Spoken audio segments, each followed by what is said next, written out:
Hey, HLA students. I'm Joe Frazier, and Mrs. Frazier has asked me to do a couple things that may help you with a deeper understanding of Dorothy Sayers' novel, The Nine Tailors, and can stand you in good stead in reading other novels. Two of the things that really are helpful in getting a deeper understanding of novels are understanding an author's background and cultural context. That helps us place where the novel is, if they use their own background, and being able to really understand a little bit more about choices that the author makes. Another thing that's helpful is the author will often use literary devices like foreshadowing or literary allusion.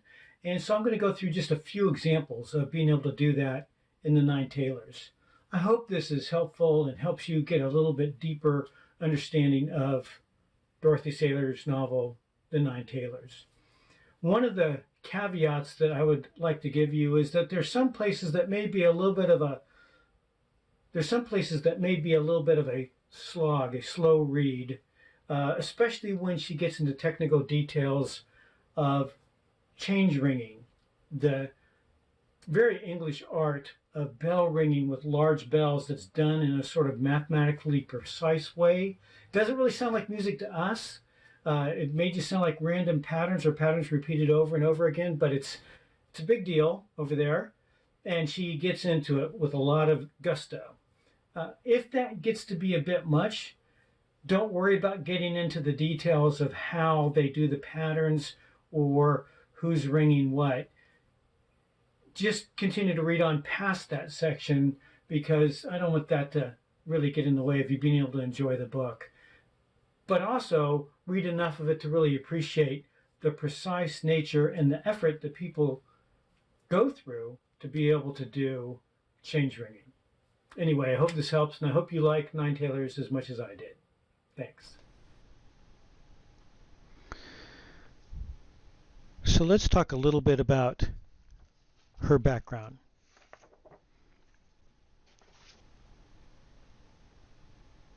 At the broad brush level, she was quite bright. In fact, she got a scholarship to Somerville College in Oxford in 1915, where she graduated with first-class honors in modern languages.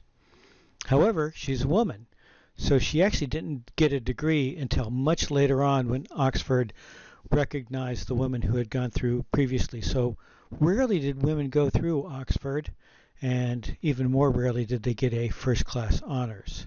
She was one of those few. So she really was a trailblazer in many ways. She was one of the very few women in an all-boys club of writing detective novels. She was born in Oxford. Her dad was the headmaster at Christ Church Cathedral School. Just as an aside, my brother Bob actually teaches at Christ Church currently, still to this day. He's been there for over 20 years. And so we have that little slight connection together. But anyway, she was born in the headmaster's house in June 1893. So we're going to see her lifespan go from the very tail end of the Victorian age into the Edwardian age, which is really the time period after the Victorian age and just before the wars. We'll see her live through World War I, the Roaring Twenties, the Depression-filled 30s, World War II, post-war England, and the Cold War. So she saw quite a bit of change in her lifetime. After college, she joined Blackwell's, which is a fairly famous Oxford publishing group, worked with one of her friends, Eric Welpton, at l'École des Rochers in Normandy, France, and was a copywriter for Benson's. In 1923, she wrote her first Lord Peter Wimsey book, Whose Body?, and went on to write many more, as well as some radio plays. She admired E.C. Bentley and G.K. Chesterton, and numbered among her friends T.S. Eliot, Charles Williams, and C.S. Lewis, and also knew Tolkien as well. Charles Williams C.S. Lewis and J.R. Tolkien were part of the Inklings, a group of mostly academics, but some non-academics that got together on a regular basis. So Dorothy Sayers really hung out with a very academically oriented crew and did some things that typically professional academics do, like translate various books. But in fact, she was a writer and never was a professional academic. But she was very interested in education and learning and wrote an influential book called The Tools of Learning, which is used even today to support the idea of a classical education. Her translation of Dante's Divine Comedy is still highly regarded to this day, done by a non-academic. She married Arthur Fleming in 1926. Her father died in 28, and her mother died a year later. She later moved to number 22 Newland Street with him in Essex, England, and bought the house next door and combined the houses, where she lived until she died in 1957 of heart failure at the age of 64. Her husband had predeceased her, basically from wounds during the war. Think now about what I just described. She was around academic folks, Oxford, so mostly upper class, spent time in publishing and advertising, again typically an upper class activity. She was a writer and had other writer friends, again typically upper class and typically male. The Old Boys Club dominated the scene here. And so she was very much trailblazing as she did any of this, as I mentioned before. But it's important to keep this in mind as you think about the circles in which she moved, the people that she knew. It really does play out, especially as you see Lord Peter Wimsey, upper class. But she did know, obviously, the common man well. As we dive into England and the English a bit more, we will see the heavy emphasis on class distinction. The villagers in Fenchurch St. Paul defer very much to Lord Peter and to the Reverend Venables, both of whom would be of a certain class level. We see the deferment to Lord Peter constantly in the reference to him. He is referenced as Lord Peter or my lord. A question will be phrased to him, does your lordship desire? Peter is looked up to as a decision maker, and his decisions carry weight. They will do what he asks them to do. He is turned to for the investigation. He is turned to for managing the impact of a flood that you'll see happen in the book. He actually talks to Chief Inspector Parker, and he met him in earlier novels, and basically tells him what to do in a couple instances, and Chief Inspector Parker follows it. So we see on page 249, Wimsey say, give it him, said Wimsey, he's really bad, saying give this particular prisoner some medicine. The Chief Inspector does as requested. So there's a natural authority, a natural leadership that comes from his position. And we'll also see later on that there's a certain order that Ms. Sayers believes brings harmony, and that order ought to be followed. If we look next at the English church, it plays a heavy role throughout this novel. Obviously, the change ringing bells. The church is a community hub, a safe haven during that aforementioned flood. There's often a focus on architecture and the traditions, especially the tradition of change ringing. It's at the heart of the lives of the village, and it has an important place within history, and its history is well known. They can talk through the history of the bells. They can talk through when certain features of the church were built and changed and what happened with those. And it seems almost an overemphasis on all the external features of the church and none on the heart of Christ, but we'll see later on that that's there as well for Reverend Venables. But it is very much a cultural institution as well as a religious one. It plays an important civic role. Another thing that we'll see in the Nine Tailors is the English attitude towards foreigners in general and the French in particular. You're going to hear a word called campanologists. Those are folks who study bell ringing. So in this quote, by the English campanologist, the playing of tunes is considered to be a childish game only fit for foreigners. On page 22, we see this tongue-in-cheek reference to the English attitude towards foreigners. This will give you a bit of an idea, but it is a long, this will give you another idea, but it is a bit of a long quote. The envelope is of slightly worse quality than even the majority of French envelopes, and the writing suggests that it was carried out with what may be called a post office pen and ink to match by a hand unaccustomed to the exercise. The ink and pen mean little, for I have never yet encountered in any part of France a pen and ink with which any normal person could write comfortably. But the handwriting is suggestive because owing to the system of state education in that country, though all the French write vilely, it is rare to find one who writes very much more vilely than the rest.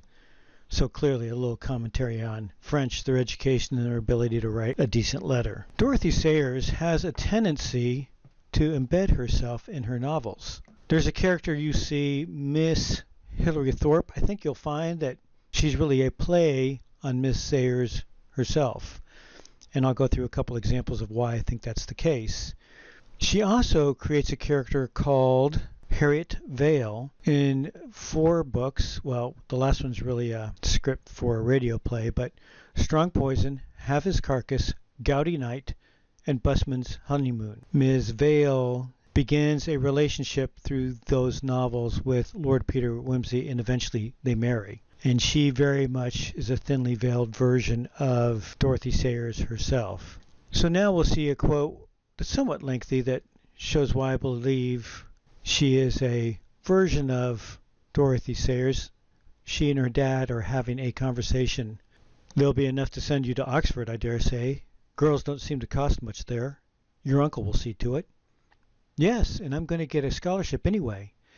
And I don't want money. I'd rather make my own living. Miss Bowler says she doesn't think anything of a woman who can't be independent. Miss Bowler was the English mistress and the idol of the moment. I'm going to be a writer, Dad. Miss Bowler says she wouldn't wonder if I'd got it in me. Oh? What are you going to write? Poetry? Well, perhaps. But I don't suppose that pays very well. I'll write novels. Bestsellers. The sort that everybody goes potty over. Not just bosh ones, but like the Constant Nymph. You want a bit of experience before you can write novels, old girl. Rot, Daddy. You don't want experience for writing novels. People write them at Oxford and they sell like billy-ho. All about how awful everything was at school. I see. And when you leave Oxford, you write one about how awful everything was at college. That's the idea. I can do that on my head. Well, dear, I hope it'll work. But all the same, I feel a damned failure leaving you so little. If only that rotten necklace had turned up. I was a fool to pay Wilbraham woman for it, but she as good as accused the old governor of being an accessory, and I... End of quote. That's page 84. And then finally on page 134, you will see this is a somewhat lengthy quote as well. Well, it was, but I'd rather like to look at it again, the place where the body was. You see, I'm wondering just exactly how the body got there. Yes, I thought you'd be wondering that. I've been wondering that too. Uncle doesn't think it's nice of me to wonder anything of the sort. But it really makes things easier to do a little wondering. I mean, if you're once interested in a thing, it makes it seem less real. That's not the right word, though. Less personal? Yes, that's what I mean. You begin to imagine how it all happened, and gradually it gets to feel more like something you've made up. Said Wimsey. If that's the way your mind works, you'll be a writer one day. Do you think so? How funny. That's what I want to be, but why? Because you have the creative imagination which works outwards, till you'll be able to stand outside your own experience and see it as something you have made, existing independently of yourself. You're lucky. Do you really think so? Hilary looked excited. Yes, but your luck will come more at the end of life than at the beginning, because the other sort of people won't understand the way your mind works. They will start by thinking you're dreamy and romantic. Then they'll be surprised to discover that you're really hard and heartless, and they'll be quite wrong both times. But they won't even know it. And you won't know it at first, and it'll worry you. But that's just the way the girls say at school. How did you know? Though they're all idiots. Mostly, that is. Most people are, said Wimsey gravely, but it isn't kind to tell them so. I expect you do tell them so. Have a heart. They can't help it. So again, we see the sharpness of the mind, the sarcasm, the wanting to be a writer at Oxford, on her own independent. All those are earmarks of Dorothy Sayers. Now we're going to see a little clip of Lord Peter Wimsey to get a sense of the character of Lord Peter in the milieu of Edwardian England. In this clip from the book Strong Poison, we see his attraction to and banter with Harriet Vale.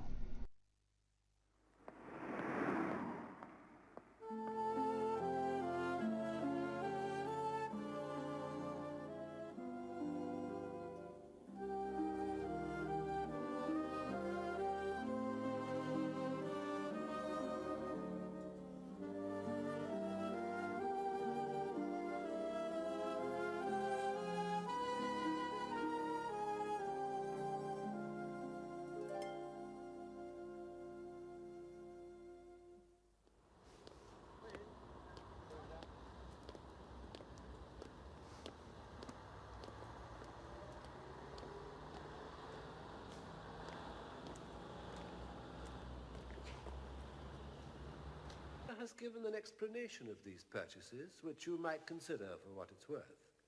She says that she was engaged at that time in writing a novel about poisoning, and that she bought the drugs in...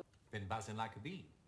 Seen the Reverend Boys, your publisher, Boys, his publisher, and I've come up with a plot for a detective story. A good plot? A very good plot. Do tell. Well, you see, it's about this gal, and...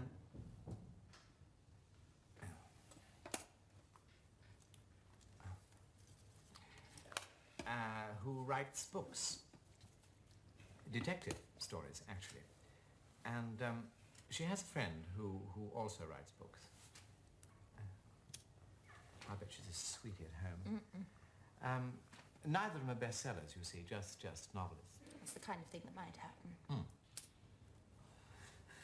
And the friend makes a will, leaving all his money, receipts from his books and so forth, to the girl.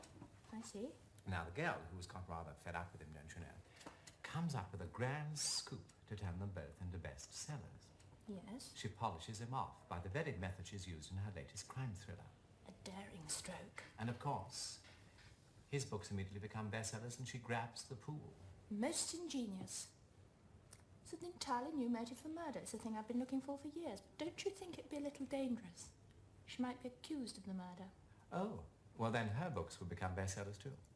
True, but possibly she wouldn't live to enjoy the profits, because unless she were suspected and arrested and tried, the scoop would only half come off. Yes, but then you, as an experienced mystery monger, you could come up with something to get round that. If she were very wicked, she could push the blame onto someone else. Or lead people to suppose that her friend had done away with himself. Too vague, I think. How would she do that? I can't say.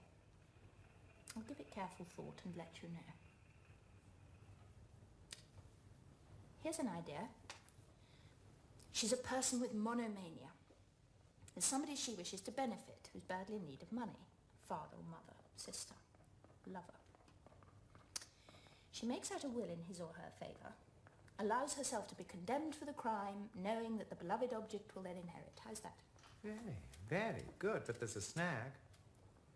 They wouldn't give her the friend's money, would they? They're not allowed to profit by crime. Oh, hang. I know.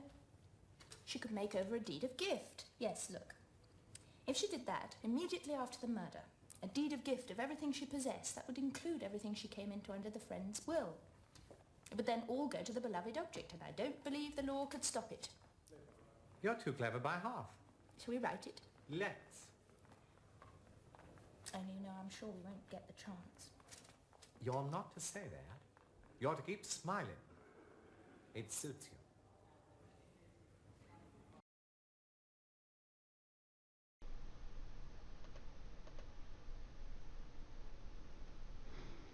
Now let's turn our attention away from Dorothy Sayers herself and look at some of the literary tools, the literary devices that she uses. And the first one we'll dive into is foreshadowing. And the 9 Tailors I've written there isn't just the generic name of the novel, but actually the use of 9 tailors within the text. So on page 19 we hear a discussion of ringing the bells and the dangers of getting caught up in the ropes. So the quote is, "Once only, my lord, and on that occasion an accident was only narrowly averted. Owing to my unfortunate lack of manual dexterity, I was very nearly hanged in the rope, my lord." And so we see a little foreshadowing of some death coming, being hanged in the rope. And we'll see it again in the next quote. "Proud to meet you, my lord. Yes, I've pulled old Tailor Paul a mort o' times now. Her and me's well acquainted, and I means to go on a pullin' of her till she rings the 9 tailors for me, that I do." Both of those quotes are from page 19, and when he references ring the 9 tailors, that's the reference of when a man dies, you ring the 9 tailors for their life. And a more thorough quote related to that from page 37 is, "Toll, toll, toll, and a pause. Toll, toll, toll, and a pause. Toll, toll, toll, the 9 tailors, or teller strokes, that mark the passing of a man. The year is dead, toll him out with 12 strokes more, one for every passing month, then silence." So this was a quote about tolling out the previous year and going on to the new year, but in this case it's also could be tolling out a person that they've died, and there will be death coming. And the bells play a role in that, as you'll see later on. We also see some wordplay, some fun with words. There's a lot of it from the names. Venable, interesting names. Think about Lord Wimsey. From the outside, he seems fairly whimsical, fairly lightweight, but there's more substance there than you anticipate. In all the chapter titles, the chapter titles and each of the little epigrams that are associated with that chapter title all relate to bell ringing. But here's some wordplay related to it as well. Why bring Batty into it? Batty is a bell. Tailor Paul is a bell. Paul Tailor is a person because he gets letters. You can't send letters to a bell. If you did, you'd be Batty. Oh, bother. So having a little fun with words there, and that's done again and again throughout the novel. And then we'll see a couple mythological and classical allusions. So there's a point where the quote is, "Wimsey gratefully took in the cozy sitting room with its little tables crowded with ornaments, its fire roaring behind a chaste canopy of velvet overmantel, and the silver tea vessel winking upon the polished tray. I feel like Ulysses come to port after much storm." So this is an allusion to the Odyssey. We see another place where the quote is, "He finished his task and descended. Hilary was standing in a splash of sunshine that touched the brazen mouth of Tailor Paul and fell all about her like Danae's shower." This is a classical allusion to Perseus, who accidentally kills his father, King Acrisius. So that was on page 79. So we see lots of references. You'll see biblical references. There's a whole use of the Bible in decrypting some code. And both the Reverend and Lord Peter are well aware of those biblical references, and it serves them well in trying to decrypt a particular set of code. So look throughout the book for other allusions. There's some interesting ways in which Dorothy Sayers' biblical worldview plays out in the 9 Tailors. When you first meet Reverend Venables, he seems like a somewhat sweet, dotty old guy, who's sort of preoccupied with the minutiae of change ringing and church architecture and history, and it just seems like he's all about the externals and there's nothing internally going on. However, later on in the book, when difficulties occur, you will see his faith holds him and others firm in the midst of those difficulties. There's very strong ways in which he plays a role and his faith plays a role for him. It's a practical faith. So in a place where the floods have come and both Venables and Wimsey are involved in trying to help and lead people as best they may, Wimsey quotes, Wimsey says, "Good Lord, sir," said Wimsey, impressed. "Anybody would think you've done this all your life." That is, helping these other folks in the midst of this very difficult flood. Venables replies, "I have devoted much prayer and thought to the situation in the last few weeks," said Venables, "but my wife is the real manager. She's a marvelous head of organization. Henkins, right up to the bell chamber with that plate." And I'll end the quote there, page 382. There's a few things going on there. One is prayer, and lots of other places where there's prayer, and the way that he handles pain and sadness and loss. You'll see a very biblical way in which he does that. And also, you see his respect for his wife. That's also Dorothy Sayers showing respect for women. So it's not just a bunch of externals for him. That's a big thing for him. He's into it, but it's really his internal life. With regard to the biblical worldview and those notions. So God is a God of order. He's a creative God. He creates things in an orderly way, and that order is maintained, although there's sin in the world. And so, for example, scientists were able to think, if I replicate an experiment later on and I follow the same things, the same results should occur. That's because we can predict things based on the fact that God is a God of order and things don't just happen haphazardly but follow a causal relationship. Dorothy Sayers really understands that here, and she takes it further to be not just order within the universe but also order within society. And sin really is a notion of perverting that order. Perversion, or to bend or break that. And then the implications of what happens there. We all have our parts to play in this notion of order from Dorothy Sayers. And harmony results when we play them well. When you step outside of the order, when you do things that break that order, then a flood of trouble, pun intended, occurs. So Deacon broke that harmony, you'll see if you haven't already, when he steals the necklace. A flood of trouble occurs. As you'll go through it, you'll see that Sir Charles is diminished. He ends up paying for the emeralds. It impacts his granddaughter all the way through to his paying for the emeralds, and continues to impact his family all through to his granddaughter. Constable dies, a convict dies, Deacon himself dies, we think.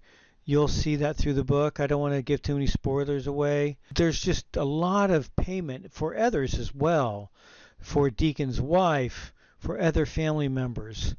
There's a lot of pain that is a result of his breaking harmony.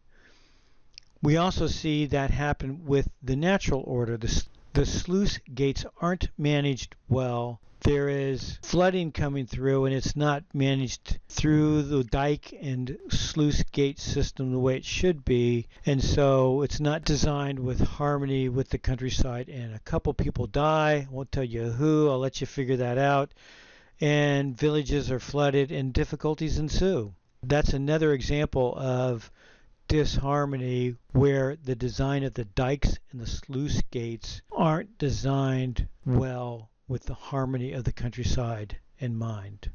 So I've now gone over a lot of different things, and yet it's really just the tip of the iceberg of what's available within even this one novel, let alone other novels. Be on the lookout for the background that we've seen from Dorothy Sayers, her understanding of class, her understanding of England as opposed to foreigners, the whole play of the civic life of the church as well as the religious life of the church, of her own sense of self within the book, and of the tools that she ends up using, the foreshadowing, the allusions, the play on words, her biblical worldview. All of that informs her writing, and understanding that better will help you understand her book more and the motivations for her characters, her naming. It's just a little bit more fun when you have that deeper understanding of what's going on. I hope this was helpful.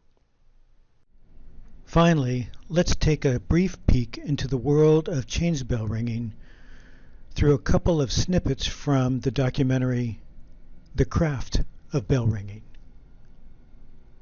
Let's go.